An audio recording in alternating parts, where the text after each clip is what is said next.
अस्सलाम वालेकुम। Welcome to biological concept. आज जो हम अपना कॉन्सेप्ट इस वीडियो में क्लियर करेंगे वो हमारे पास है किंगडम प्रोटिस्टा या सब किंगडम प्रोटोज़ोआ।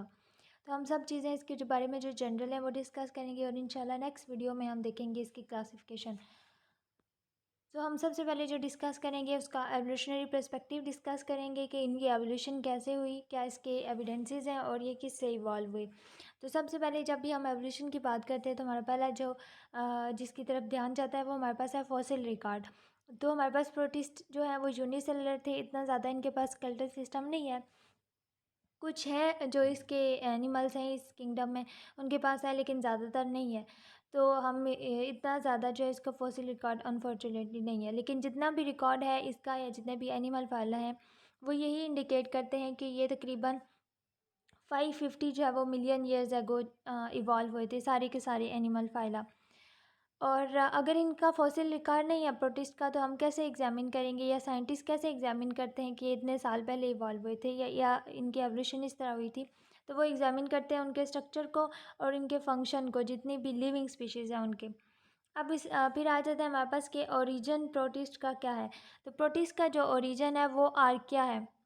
आर्किया वो फर्स्ट लिविंग ऑर्गेनिज्म है जो इस प्लैनेट अर्थ पे जो है वो सबसे पहले इवाल्व हुए थे। तो इनसे आगे जो है वो प्रोटिस्ट इवाल्व हुए हैं। और ये जो है वो साइंटिस्ट इस पे एग्री करते हैं कि ये तकरीबन 1.5 बिलियन ईयर्स एगो जो है वो इवॉल्व हुए थे।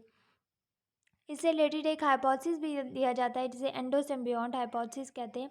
और ये हाइपोथेसिस एक्सप्लेन करता है इसके मैकेनिज्म को कि ये किस तरह जो है वो प्रोटिस्ट आर्कियल ग्रुप से इवॉल्व हुए थे। ज़्यादातर जो साइंटिस्ट हैं वो यही एग्री करते हैं कि जितने भी फाइला हैं प्रोटोजोआ के वो सारे के सारे फाइला डिफरेंट आर्कियल ग्रुप से अरोज हुए थे।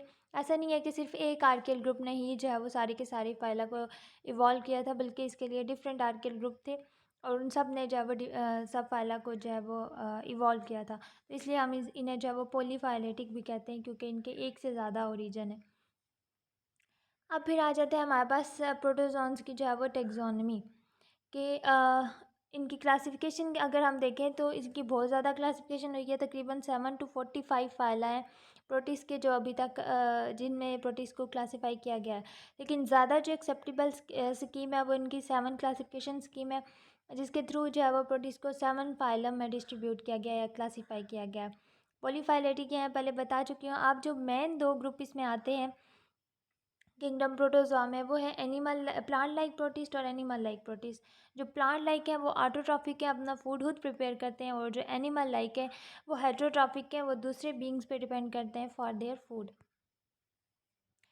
अब सेल ऑर्गेनाइजेशन की बात करें, अगर सेल ऑर्गेनाइजेशन की बात करें तो इनमें यूनिसेलुलर ऑर्गेनाइजेशन होती है। अब यूनिसेलुलर ऑर्गेनाइजेशन क्या है हम देखते हैं। यह है तो यूनिसेलुलर, अगर ये कॉलोनीज़ की फॉर्म में भी रहेंगे तो एक जो सेल है जो पूरा ऑर्गेनिज़म है वो अपने पूरे के पूरे लाइफ फंक्शन को खुद परफॉर्म करता है, मतलब किसी दूसरे ऑर्गेनिज़म पे डिपेंड नहीं करता। दो अगर वो कॉलोनी में है या इंडिविजुअल रह रहा है, अगर वो कॉलोनी में है तो वो तब भी अपने के सारे फंक्शन खुद परफॉर्म करेगा, मतलब इनमें कोई डिवीजन ऑफ लेबर नहीं होता जो कि ज़्यादातर मल्टी सेलुलर ऑर्गेनाइजेशन में होता है। तो इसलिए हम ये कहते हैं कि यूनिसेलुलर ऑर्गेनाइजेशन है, मतलब अगर एक दूसरे के साथ इकट्ठे रह तो रहे हैं लेकिन एक दूसरे के साथ कोई भी काम जो है वो डिस्ट्रीब्यूट नहीं कर रहे, अपना पूरी लाइफस्टाइल जो है वो एज अ इंडिविजुअल ही जो है वो स्पेंड कर रहे हैं। अब उसके बाद हमारे पास आ जाता है कि ये होम्योस्टैसिस कैसे मेंटेन करते हैं। होम्योस्टैसिस में इनके डिफरेंट फंक्शंस आ जाते हैं। तो सपोर्ट आ जाता है, जैसे इंजेक्शन ऑफ फूड आ जाता है, respiration and excretion, osmo regulation, process of digestion and reproduction. ये कैसे किस इन सब को मेंटेन करते हैं, तो इनके डिफरेंट मैकेनिज़्म है जो ये यूज़ करते हैं और हम वन बाय वन देखेंगे कि ये कैसे मेंटेन करते हैं। अब हम बस यहाँ पे आप देख सकते हैं ये अमीबा की जो है वो डायग्राम है या पिक्चर है। तो ये जो है वो एज ए इंडिविजुअल रहता है, ठीक है। तो ये पूरे पूरा एक ऑर्गेनिज्म है, ये एक यूनिसेलुलर पूरा ऑर्गेनिज्म है और ये सारे के सारे फंक्शन खुद परफॉर्म करता है, मतलब किसी भी दूसरे पर डिपेंड नहीं करता। अगर हम कॉलोनीज़ की बात करें तो हमारे पास आ जाती है वॉल्वक्स की कॉलोनी। आप ये देख रहे हैं कि बड़ा सर्कल, ये एक पूरी पेरेंट कॉलोनी है, ठीक है। इसके अंदर डॉटर कॉलोनीज़ भी बनी हुई है, इसमें भी ऑर्गेनिज्म एक दूसरे के साथ एसोसिएट हुए हुए हैं, ठीक है। अब जो ये कॉलोनी है अगर हम सिंगल देखें तो ये है हमारे पास वॉल्वक्स, ये एक इंडिविजुअल है और ये कॉलोनी की फॉर्म में। ठीक है। अगर ये कॉलोनी की फॉर्म में रह रहे हैं तो इसका ये मतलब नहीं है कि ये एक दूसरे के साथ फंक्शन डिस्ट्रीब्यूट कर रहे हैं, एक दूसरे के ऊपर डिपेंड कर रहे हैं, बल्कि ये अलग अलग ही जो है वो अपना लाइफ स्टाइल लिव कर रहे हैं, किसी दूसरे पर डिपेंड नहीं कर रहे, लेकिन ये एसोसिएशन ज़रूर क्रिएट करते हैं। अब आ जाते हैं हमारे पास स्ट्रक्चर। स्ट्रक्चर में दो मेन चीज़ें आ जाती हैं, एक तो इसकी पेलिकल और दूसरा इसका साइटोप्लाज्म। पेलिकल क्या होती है? पेलिकल एक रेगुलर अरेंजमेंट होती है, किसकी? माइक्रोट्यूब्यूल की होती है, जिसे हम पेलिकल कहते हैं, और ये प्लाज्मा मेम्ब्रेन के बिल्कुल नीचे होती है। अगर हम यहाँ पे देख लें कि हमारे पास ये एक पूरा प्रोटिस्ट है, सॉरी,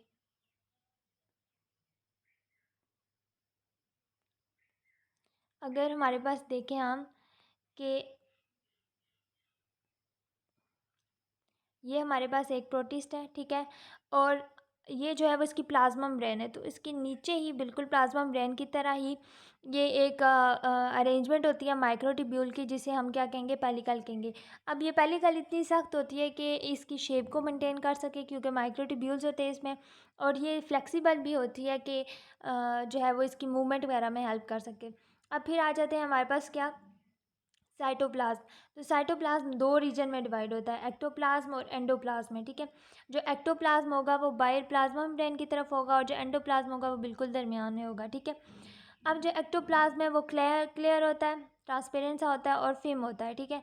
और जो एंडोप्लाज्म होगा वो ग्रेनुलर होता है, दानेदार होता है, और इसमें ज़्यादातर फ्लूइड होता है। मतलब ये कह सकते हैं कि एक्टोप्लाज्म थोड़ा सख्त होता है और जो एंडोप्लाज्म है वो थोड़ा फ्लेक्सिबल होता है। अब आ जाते हैं हमारे पास ऑस्मो रेगुलेशन। कि इनमें ऑस्मो रेगुलेशन कैसे होती है? अब इसमें दो चीज़ें आ जाती हैं, एक मैरीन प्रोटोजोन्स आ जाते हैं और फ्रेश वाटर प्रोटोजोन्स आ जाते हैं। जो हमारे पास मैरीन प्रोटोजोन्स हैं उनमें बॉडी के अंदर और बाहर के इन्वायरमेंट में सल्यूट कंसनट्रेशन क्या होती है? वो सिमिलर होती है, कांस्टेंट होती है, तो इन्हें रेगुलेशन की ज़रूरत नहीं पड़ती।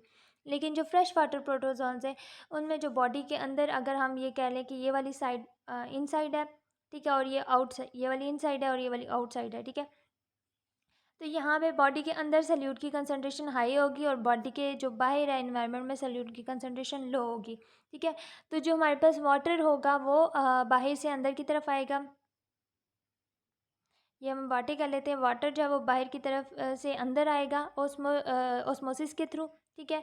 और यहाँ पे जो इसकी वाटर को रेगुलेशन के लिए कौन सी ऑर्गेनाइज यूज़ होती है? तो वो हमारे पास एक कंडक्टाइल वैक्यूल यूज़ होता है। कंडक्टाइल वैक्यूल जो है वो, उसके पास कलेक्टिंग ट्यूब्यूल्स होती हैं, तो वो जितना वाटर उसे सेव करना होता है, जितना कंजर्व करना होता है, वो इन ट्यूब्यूल्स में सेव कर लेता है और बाकी जो है वो रिलीज़ कर लेता है, एक्सक्रीट कर लेता है आउटसाइड द बॉडी। तो इस तरह ये ऑस्मो रेगुलेशन करते हैं। फिर आ जाता है इंजेक्शन ऑफ फूड, कि ये फूड जो है वो कैसे लेते हैं। तो इनके डिफरेंट मेथड हैं, जो सबसे ज़्यादा यूज़ होता है वो इनका एक्टिव ट्रांसपोर्ट है। इसके थ्रू जो है वो ये फूड को इंजेस्ट करते हैं। एक्टिव ट्रांसपोर्ट वो मैकेनिज़्म है जिसमें एनर्जी यूज़ होती है जो है वो इनटेक करने के लिए। लेकिन कुछ जो प्रोटोजोन्स है वो एंडोसाइटोसिस के थ्रू भी जो है वो फूड को इंजेस्ट करते हैं। एंडोसाइटोसिस अब किस तरह होती है? जैसे कि हमारे पास है ये प्रोटोजोन्स है एक, ये जो है वो इसने प्लाज्मा मेम्ब्रेन इन्वेज की हुई है। अगर यहाँ पे कोई फूड पार्टिकल है तो ये इन्वेज करेगा और यहाँ से इसे फूड वैक्यूल बना लेगा। मतलब ये फूड वैक्यूल जो है वो, यहाँ से हम इधर देख लेते हैं, यहाँ पे फूड वैक्यूल इसके साथ आ जाएगा और ये प्लाज्मा मेम्ब्रेन इसके अराउंड जो है वो बाउंड्री बना देगी और इसको अपने अंदर ले आएगी। तो इस तरह ये फूड वैक्यूल अंदर आ जाएगा और फिर फर्दर इसकी डाइजेशन होगी। तो इस तरह जो है वो एंडोसाइटोसिस होती है। अब कुछ जो प्रोटोजोन्स हैं, अब उनमें वैसे तो ज़्यादातर जो है वो प्लाज्मा मेम्ब्रेन के थ्रू इन्वेजिंग करके एंडोसाइटोसिस कर लेते हैं, या जिस तरह भी उन्हें फूड लेना हो। लेकिन कुछ जो ऐसे प्रोटोजोन्स होते हैं जिनमें एक माउथ लाइक स्पेशलाइज्ड रीजन होता है प्लाज्मा मेम्ब्रेन का के पे, वहाँ उसे हम कहते हैं साइटोफेरेंक्स या गुलेट कहते हैं। तो उस स्पेशल रीजन के थ्रू भी जो है वो ये फेगोसाइटोसिस करते हैं, मीन्स एंडोसाइटोसिस या एक्टिव ट्रांसपोर्ट के थ्रू जो है वो इंजेस्ट करते हैं अपना फूड। अब जो आ जाती है हमारे पास डाइजेशन आ जाती है, कि इन्होंने फूड तो ले लिया, अब ये डाइजेस्ट कैसे करेंगे?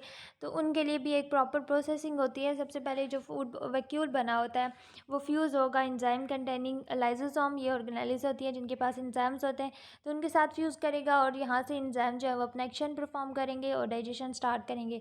डाइजेशन के दौरान पीएच भी चेंज होती है। अब जो है ये फूड की डाइजेशन के साथ साथ ये सर्कुलेट करते रहेंगे पूरे के पूरे साइटोप्लाज्म में, ठीक है। और साइटोप्लाज्म में सर्कुलेट करते हुए ये जितना भी डाइजेस्टेड फूड है वो डिस्ट्रीब्यूट करते जाएंगे।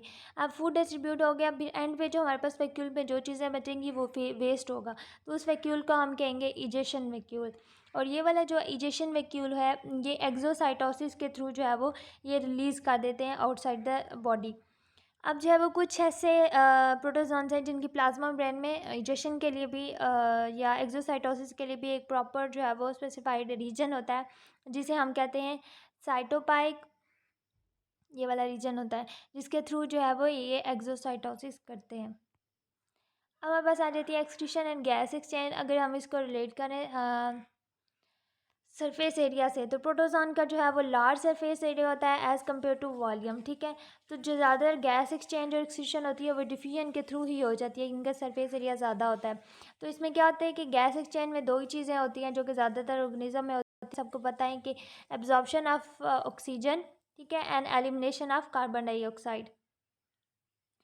अब जो एक्सक्रीशन में ये सबको पता है कि एलिमिनेशन ऑफ नाइट्रोजनियस प्रोडक्ट होते हैं हमारे पास, लेकिन इसमें जो है वो कौन सा प्रोडक्ट है ये ज़्यादा मैटर करता है। इसमें अमोनिया है जो ये एक्सक्रीट करते हैं, या इनका नाइट्रोजनियस बाय प्रोडक्ट होता है इनके मेटाबॉलिज्म का, वो अमोनिया होता है।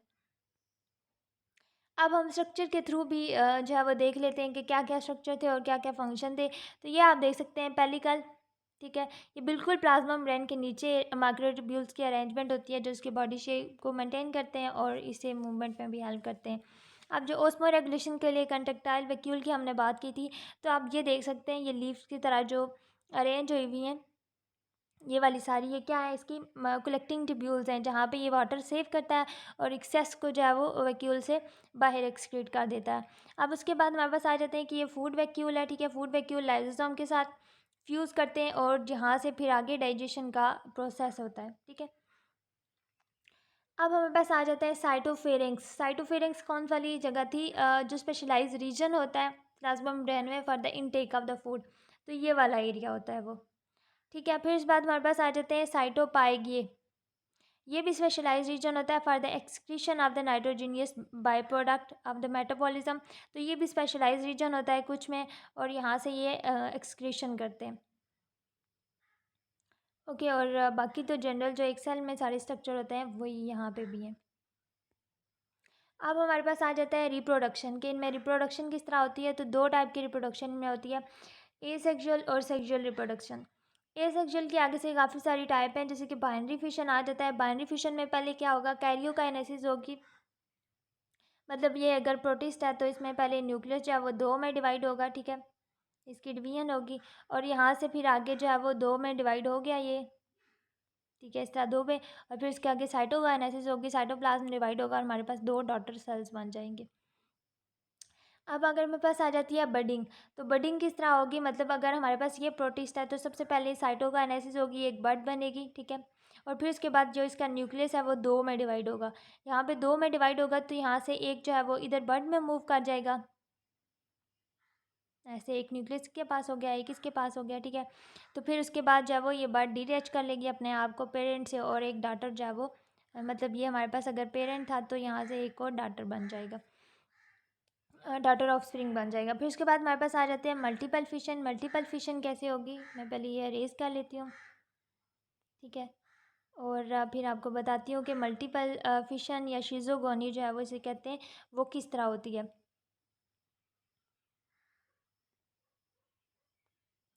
अच्छा, हम देख लेते हैं मल्टीपल फिशन में सबसे पहले जो है वो कैरियोकाइनेसिस ही होती है, लेकिन इसमें न्यूक्लियस दो में नहीं डिवाइड होता। अगर हम देखें तो इसमें जो न्यूक्लियस होगा वो बहुत ज़्यादा जो है वो डाटर निकलाए, न्यूमरस डाटर निकलाए में जो है वो डिवाइड होगा, ठीक है।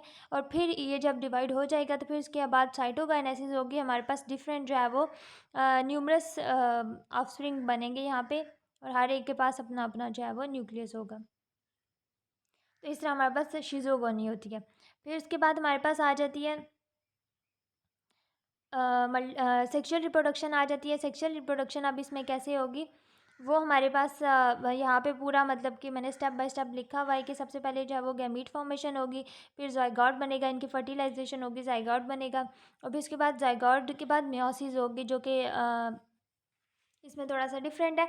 वो कैसे होगी, क्योंकि जो इनका सेक्सुअली मैच्योर प्रोटोज़ोन्स होगा वो हैप्लॉइड होता है, तो ज़ाइगोट डिप्लॉइड होगा। इसको हैप्लॉइड स्टेट में जाने के लिए मियोसिस के प्रोसेस से गुज़रना पड़ता है, और फिर वहाँ से जो रिज़ल्टिंग सेल्स होते हैं वो माइटोसिस करके जो है वो कॉलोनीज़ वगैरह बनाते हैं। तो इस तरह इनकी जो है वो सेक्सुअल रिप्रोडक्शन होती है। अब उसके बाद जो हमने बाइनरी फिशन की बात की थी, तो उसकी भी आगे से 2 टाइप्स होती हैं। आप यहाँ देख सकते हैं यूग्लिना और ये पैरामीशियम। तो यूग्लिना में जो है वो लॉन्गिट्यूडनल बाइनरी फिशन होती है, क्योंकि ये वर्टिकल एक्सिस में डिवाइड होता है। आप यहाँ देख सकते हैं ये वर्टिकल एक्सिस में डिवाइड हो रहा है, तो ये जो है वो इसलिए से लॉन्गिट्यूडनल जो है वो बाइनरी फिशन कहते हैं। और जो पैरामीशियम है ये जो है वो ट्रांसवर्स एक्सिस में जो है वो डिवीजन होगी, इसलिए ट्रांसवर्स बाइनरी फिशन कहते हैं। मीन्स आप ये भी कह सकते हैं कि ये हॉरिजेंटल एक्सिस में जो है वो एक्स एक्सिस में डिवाइड हो रहा है, तो इसलिए जो है वो हम इसे ट्रांसवर्स बाइनरी फिशन भी कहते हैं। अच्छा, इसके बाद हमारे पास आ जाती है सिम्बियोटिक लाइफस्टाइल, कि इसकी जो कैरेक्टरिस्टिक है इस किंगडम की, कि ये सिम्बियोसिस भी शो करते हैं। सिम्बियोसिस क्या होता है? सिम्बियोसिस बेसिकली एक इंटीमेट एसोसिएशन होती है बिटवीन टू ऑर्गेनिज्म। ये डिफरेंट स्पीशीज़ के ज़्यादातर होते हैं, जैसे कि पैरासाइटिज्म इस ये शो करता है किंगडम प्रोटिस्टा। इसमें क्या होता है कि जो प्रोटोजोन है एज ए पैरासाइट जो है वो किसी दूसरे ऑर्गेनिज्म पे लिव करता है, उसे हार्म करता है, तो वो जो दूसरा ऑर्गेनिज्म होगा उसे हम होस्ट कहेंगे, ठीक है। और पैरासाइटिज़्म जो है वो बाज़-औक़ात काफ़ी कम्प्लेक्स हो जाती है। कम्प्लेक्स क्या मतलब कि इसमें एक से ज़्यादा होस्ट इन्वॉल्व होते हैं, तो जो डेफिनिटिव होस्ट होगा उसमें ज़्यादातर सेक्सुअल स्टेजेस ये हार्बोर करता है, ठीक है। और जो इंटरमीडिएट होस्ट होगा उसमें एसेक्सुअल स्टेजेस जो है वो ये जब वो लिव करता है या वहाँ पे स्पेंड करता है, वो इंटरमीडिएट होस्ट होता है। लेकिन अब ये होस्ट को जो हार्म करता है, लेकिन होस्ट इतना जो है वो सर्वाइव ज़रूर करता है, एटलीस्ट इसका एक लाइफ साइकिल या एक से ज़्यादा लाइफ साइकिल जो है वो गुजार सके वहाँ पे। अब उसके आगे जो डिफरेंट टाइप्स हैं जो सिम्बियोटिक लाइफस्टाइल की ये गुजारते हैं, वो है कमेंसलिज्म। कमेंसलिज्म में क्या होता है कि जो एसोसिएशन होती है दो ऑर्गेनिज्म में, उनमें से एक किसी को बेनिफिट मिल रहा होता है और दूसरे को ना तो बेनिफिट मिल रहा होता है ना ही कोई हार्म हो रहा होता है। म्यूचुअलिज्म भी इसकी एक टाइप है, जिसमें जो है वो दोनों मेंबर को बेनिफिट मिल रहा होता है, किसी को भी कोई नुकसान नहीं होता। तो इस तरह के जो है वो सिम्बियोटिक लाइफस्टाइल भी गुजारता है। अब जनरल से मैं आपको बता रही हूँ, इसकी क्लासिफिकेशन का नेक्स्ट वीडियो में हम डिटेल से डिस्कस करेंगे इसके सारे के सारे फाइलम को इंशाल्लाह। तो जो भी जोलॉजिस्ट हैं जो स्पेशलाइजेशन करते हैं प्रोटोजोआ में, उन्हें प्रोटोजोलॉजिस्ट कहा जाता है। अब जो है वो जोलॉजिस्ट जितने भी उन्होंने अब जो है वो सबसे पहले इसे जो प्रोटिस्टा है उसे किंगडम कहा जाता था, लेकिन अब उसे वो सब किंगडम कहते हैं, ठीक है। इसके 7 सेपरेट फाइला हैं, साथ है सबसे बड़ा जो इसका फाइलम है वो सार्कोमेस्टिगोफोरा है। सार्कोमेस्टिगोफोरा में जितने भी हैं वो सारे के सारे फ्लैजिलेट्स होंगे, जैसे कि अमीबा वगैरह, और इसमें एक टाइप का न्यूक्लियस होता है। और फिर आगे जो है वो छोटे छोटे फाइलम आ जाते हैं, लेब्रिंथोमार्फा, एपिकम्प्लेक्सा, माइक्रोस्पोरा, एसिटोस्पोरा और मिक्सोजोआ। और ये जो फाइलम है ये ज़्यादातर जो है वो सेप्रोजोइक या पैरासिटिक होते हैं, और पैरासिटिज्म के लिए ये बहुत ज़्यादा जाने जाते हैं ये फाइलम, और काफ़ी ज़्यादा डिजीज़ जो है वो ह्यूमन में भी काज करते हैं ये वाले। और सेप्रोजोइक का क्या मतलब है कि ये डेड ऑर्गेनिक मैटर पे जो है वो फीड करते हैं। और जो हमारे पास इनका एक और फाइलम है सिलियोफोरा, ये भी काफ़ी बड़ा फाइलम है और बहुत ज़्यादा इंपॉर्टेंट फाइलम है। इसमें जितने भी सिलिएट्स प्रोटोजोन्स हैं वो इस फाइलम में आते हैं, और इसमें 2 तरह के न्यूक्लियाई होते हैं। और इसमें रिप्रोडक्शन का पैटर्न भी बाकी जो फाइलम से अगर कंपेयर करें तो थोड़ा सा डिफरेंट होता है। अब ये जो सारी की सारी इसकी क्लासिफिकेशन की गई है वो किन बेसिस पे की गई है, तो इनके जो बेसिस है वो टाइप ऑफ न्यूक्लियस के किस तरह का न्यूक्लियस है इनमें, मोड ऑफ रिप्रोडक्शन किस तरह है, ठीक है, और मैकेनिज्म ऑफ लोकोमोशन क्या है। इन 3 चीज़ों की बेसिस पे इनकी क्लासिफिकेशन की गई है। और ओवरऑल इस सब फाइलम प्रोटोजोन्स की जो स्पीशीज़ हैं जो अब तक जो है वो आइडेंटिफाई की जा चुकी हैं वो तकरीबन 38,000 है। तो ये था इसके पूरा जो जनरल हमने डिस्कस किया आज सब किंगडम प्रोटोजोआ के रिलेटेड। होप्स हो कि आपके सारे के सारे कॉन्सेप्ट्स क्लियर हो गए हैं। अगर किसी का कोई कॉन्सेप्ट रहता है तो you can ask on comment section. And thank you for watching my video. अगर आपने लाइक किया और कॉन्सेप्ट क्लियर हुए हैं तो प्लीज़ मेरा चैनल सब्सक्राइब भी कीजिएगा और लाइक भी कीजिएगा, बेल आइकन को दबा के ऑल पे क्लिक कर दीजिएगा, ताकि आपको फर्दर जो है वो वीडियोज़ के बारे में अपडेट मिलती रहे। थैंक यू सो मच, जज़ाकल्लाह।